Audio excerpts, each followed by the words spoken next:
OTT India की news team Dungarpur में है और डूंगरपुर के विशेष अग्रणी रहने वाले राज्य सरकार के पूर्व मंत्री सुशील कटारा जी हैं। सुशील कटारा जी अभी भारतीय जनता पार्टी के प्रदेश महासचिव हैं, हम उन्हीं से बात करेंगे। कटारा जी, पहले तो ओटीटी इंडिया में आपका स्वागत। धन्यवाद। ओटीटी इंडिया गुजरात से डूंगरपुर तक पहुंचा, राजस्थान तक पहुंचा, इसके लिए आपका हार्दिक स्वागत और अभिनंदन। एक सवाल ये है कि विधानसभा में गणेश गोगरा जी ने टीएसपी आरक्षण की बात कही, 6% आरक्षण दे दिया जाना चाहिए। 4.5 साल हो चुके हैं गहलोत सरकार को, क्या आपकी प्रतिक्रिया?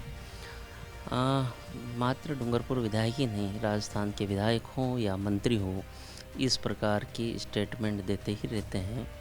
और कांग्रेस सरकार के 5 साल पूर्ण होकर ये अंतिम बजट है। इनको ये ध्यान नहीं आया कि 4 साल में इस जनजातीय उद्योग क्षेत्र में, उदयपुर संभाग में भी यहाँ के लोगों की क्या आवश्यकता है। ये सिर्फ एक चुनावी जुमला है, अपनी बात उठा के लोगों को भ्रमित करना चाहते हैं, पर दक्षिणी राजस्थान की जनता है वो उनकी इस भ्रम भरी बातों में नहीं आने वाली है। इसी प्रकार इनके मंत्री भी, जब विधानसभा चलती है ना, तो वहाँ पर उन्हीं के विधायक उनसे जनजाति हॉस्टल मांगते हैं तो वो स्कूल खोलने की बात करते हैं। जब विधानसभा के प्लेटफॉर्म पर ही ऐसी गलत बात वो बोलते हैं तो सरकार तो कुछ देने वाली है नहीं। जितना भी इस क्षेत्र में अभी तक डेवलपमेंट हुआ है वो भारतीय जनता पार्टी के समय में हुआ। आदरणीय स्वर्गीय भैरव सिंह जी शेखावत जब मुख्यमंत्री थे तो यहाँ पर संविधान की अनुसूची के अनुसार जो आरक्षण का लाभ मिलना चाहिए था, भारतीय जनता पार्टी ने उसकी शुरुआत की। देश आज़ाद हुआ 1947 में। इतने वर्षों बाद कांग्रेस का लगभग राजस्थान में 50-60 साल तक शासन रहा, पर आरक्षण जैसे इशू पे कांग्रेस ने इस क्षेत्र में कभी ध्यान नहीं दिया। पंचायत राज चुनाव हो या सरकारी नौकरियों में हो, जितने भी आरक्षण के प्रावधान विधानसभा के थ्रू इस क्षेत्र को देने थे वो भारतीय जनता पार्टी की जब भी सरकार रही दी। पिछली सरकार में तो जब मैं सरकार का पार्ट था, सरकार का हिस्सा था, उस समय में भी जहां हमारे यहाँ डॉक्टर बहुत कम हुआ करते थे जनजाति क्षेत्र के समाज के, आज बहुत सारे अंडर ट्रेनिंग हैं, कई सारे डॉक्टर बन के आ गए हैं। और उसी तरह से अगर कोई इंजीनियरिंग के क्षेत्र में भी जाता है तो उसको भी आरक्षण का लाभ मिलता है, वो भी भारतीय जनता पार्टी ने दिया। इवन के पीजी करते हैं तो सिर्फ एमबीबीएस में ही नहीं, दूसरे भी व्यावसायिक पाठ्यक्रम हैं, उनमें भी भारतीय जनता पार्टी ने यहाँ के बच्चों को लाभ दिया। इसलिए कांग्रेस के नेता, कांग्रेस के विधायक, अब जब इनकी लुटिया सबकी डूबने वाली है और ऐसे समय में अपनी बात रखते हैं विधानसभा के फ्लोर पे, तो वो जनता तक इसका मैसेज भी नहीं जाता। ठीक है, वहाँ जनता आके पूछेगी, आप चुनाव में जाएंगे कि आपके 4 साल का जब बजट चला गया, उस बजट में आपने कभी मांग की, अगर मांग की तो उसका क्या परिणाम आया। क्यों ना आपके मुख्यमंत्री से आपने इस बात को ज़ोर शोर से कहा। आपकी सरकार थी, बहुमत की सरकार थी, इस क्षेत्र से आपको विधायक बनाया था, कांग्रेस का सरकार बनी, तो उस समय 4 साल तक आपने कुछ नहीं किया। और अब अंतिम समय में तो अपन किसी को कहते हैं ना, मरीज को सब कुछ अपने पास होते हुए लास्ट टाइम पे देने की बात करते हैं जब उसके खाने की अवस्था नहीं हो, ऐसी बात कह रहे हैं। साहब, एक सवाल ये भी है कि ट्राइबल के नाम पे राजनीति, और ये क्यों नहीं, ऐसा क्यों नहीं करते हैं कि सब एक साथ हों, सबको एक साथ की बात क्यों नहीं आती है? हमेशा कांग्रेस ने ही समाज को तोड़ने की बात कही। आज भारत जोड़ो यात्रा निकाल रहे हैं, भारत तो जुड़ा हुआ है, तोड़ा तो इनके बुजुर्गों ने है भारत को। इसलिए इस खाली इस क्षेत्र में ही नहीं, देश के अन्य हिस्सों में भी आपका चैनल अगर जाता होगा, देखता होगा, वहाँ की कवरेज करता होगा, तो हमेशा जातियों को जातियों से लड़ाने की बात कांग्रेस ने की, धर्म से धर्म को लड़ाने की बात कांग्रेस ने की। और इस क्षेत्र में जहाँ जब शिक्षा का अभाव था, उस समय उनकी ये राजनीति चल पड़ी थी। पर आज यहाँ का युवा, यहाँ का पढ़ा लिखा व्यक्ति, प्रत्येक वर्ग का ये समझ चुका है कि जातिवादी राजनीति अब नहीं चलेगी। एक सवाल ये भी है, क्यों इस इलाके के जो उद्योग की बात करें, व्यापार की बात करें, क्यों ये कोशिश 5 साल सरकार रही, क्यों यहाँ पर लाया नहीं गया? और यहाँ के लोग जो हैं वो माइग्रेंट होके, और विशेष तौर से ट्राइबल की हम बात करें तो गुजरात, मध्य प्रदेश, मुंबई, इन जगहों पे जाते हैं। हाँ, भारतीय जनता पार्टी को जनजातीय क्षेत्र में बहुत कम अवसर मिले। भले राजस्थान में सरकार हमारी बनी हो, पर यहाँ का प्रतिनिधित्व इतना ज़्यादा नहीं रहा। कभी चुनाव जीते, कभी हारे, कभी जीते, कभी हारे, ऐसे यहाँ का जनमानस का हमेशा रहा। तो पर लगातार कांग्रेस ने यहाँ पे शासन किया।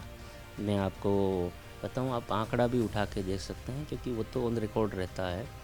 इस क्षेत्र में पंडित दीनदयाल घरेलू जीवन ज्योति योजना के माध्यम से माननीय प्रधानमंत्री जी ने शुरुआत की। इसके बाद इस जनजातीय क्षेत्र में पहाड़ियों, मंगरियों, ढाणियों में जहाँ केलुपेश मकान है, वहाँ आज एक लाइट का लट्टू दिखता है। ये पूर्ववर्ती अगर कांग्रेस की सरकार ने भी देखा होता, आज स्कूल 2008 में प्रत्येक ग्राम पंचायत जिसको कहते हैं, वहाँ पर सेकेंडरी स्कूल हुई। जब माननीय पूर्व मुख्यमंत्री वसुंधरा जी की सरकार थी राजस्थान में भारतीय जनता पार्टी की, इसके बाद में दोबारा जब 2013-14 में भारतीय जनता पार्टी की सरकार बनी, तो उस समय प्रत्येक ग्राम पंचायत पर सीनियर स्कूल किया। और सीनियर स्कूल में भी सिर्फ आर्ट्स नहीं, कॉमर्स भी किया और साइंस भी किया, जिससे यहाँ के बच्चों को इसका लाभ मिले। इस क्षेत्र की बच्चियों को दूर पढ़ाई के लिए जाना पड़े, उसके लिए स्कूटी की एक जनजातीय विभाग से व्यवस्था भारतीय जनता पार्टी ने की। तो ये सारी चीज़ें हैं जो डेवलपमेंट आज हो रहा है। यहाँ प्रधानमंत्री सड़क योजना के माध्यम से जब माननीय अटल बिहारी वाजपेयी प्रधानमंत्री थे, तब इस गाँव में लोगों ने सड़क क्या होती है, डामर क्या होती है, वो गाँव में देखा। इसलिए मैं तो डूंगरपुर की मैं जहाँ जिस क्षेत्र में मैं रहता हूँ, यहाँ 5 उपखंड हुआ करते थे, वहाँ उस 5 उपखंड पे कांग्रेस ने सड़क बनाई। इसके अलावा इस ज़िले में कभी कोई सड़क अभी नहीं बनाई। ठीक है, अब समय के रहते इस सरकार में कुछ 2-5-10 किलोमीटर सड़क कहीं दे दी हो तो वो अलग बात है, पर बरसों बाद तक इस क्षेत्र का विकास नहीं होने के कारण कांग्रेस का जो कालखंड था वो कालखंड रहा। भारतीय जनता पार्टी 2014 में जब मोदी जी आए, उसके बाद में मानगढ़ धाम का विकास हो, बेणेश्वर धाम का विकास हो, यहाँ के जो तीर्थ स्थल हैं, और वन बंधुओं के लिए, जनजाति समाज के लिए आप सबने देखा भी होगा, देश में पहली बार एक आदिवासी महिला आदरणीय महामहिम द्रौपदी मुर्मू जी को स्थान दिया। तो ये चीज़ कांग्रेस भी कर सकती थी, पर कांग्रेस ने कभी इस समाज को, इस क्षेत्र को नहीं देखा। सिर्फ वो हमारी मजदूरी करते रहें, हमको वोट देते रहें, हम राज करते रहें, इसलिए ये क्षेत्र है वो काफ़ी पिछड़ा रहने के पीछे कारण ये रहा। बात करें ये 4.5 साल हो चुके हैं। खेल में डूंगरपुर, बांसवाड़ा, ट्राइबल बेल्ट के जो बच्चे हैं, उन्हें भी मौका नहीं मिला है। खेल में भी बहुत पिछड़ा हुआ है।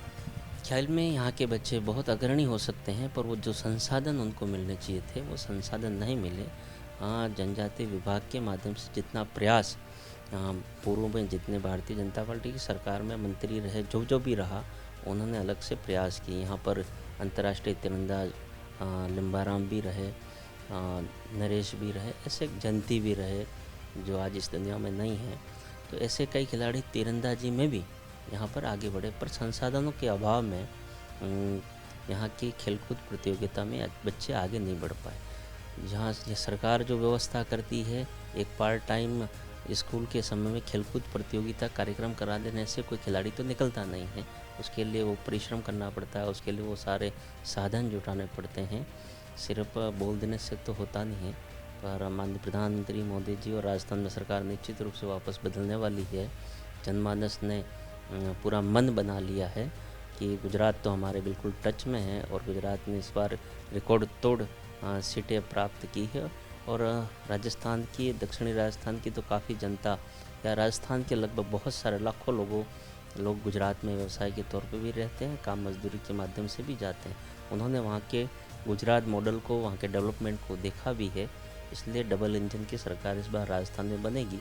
तो जितने भी सवाल आप हमसे पूछ रहे हैं, उतने सवाल हमारे मन में, हमारे खुद से भी हैं, और निश्चित रूप से आने वाले समय में इसकी पूर्ति होगी। बहुत धन्यवाद हमसे बात करने के लिए। जी धन्यवाद। आज आप यहाँ से वागड़ क्षेत्र में आए, राजस्थान में आए, और आते रहिएगा। बहुत अच्छी नगरी है हमारी, खूबसूरत और स्वच्छ डूंगरपुर है, और पधारिएगा। तो आपने सुना पूर्व मंत्री सुशील कटारा जी को, और उन्होंने साफ साफ कहा कि इस बार राजस्थान में डबल इंजन की सरकार आएगी और जो भी इस वागड़ क्षेत्र के विकास के अटके हुए मुद्दे हैं उन अटके हुए मुद्दों को आगे बढ़ाया जाएगा और सबका साथ और सबका विकास के तर्ज पर यहाँ पर काम किया जाएगा। वीडियो जर्नलिस्ट सचिन लाखे के साथ अमित राजपूत, डूंगरपुर, OTT इंडिया।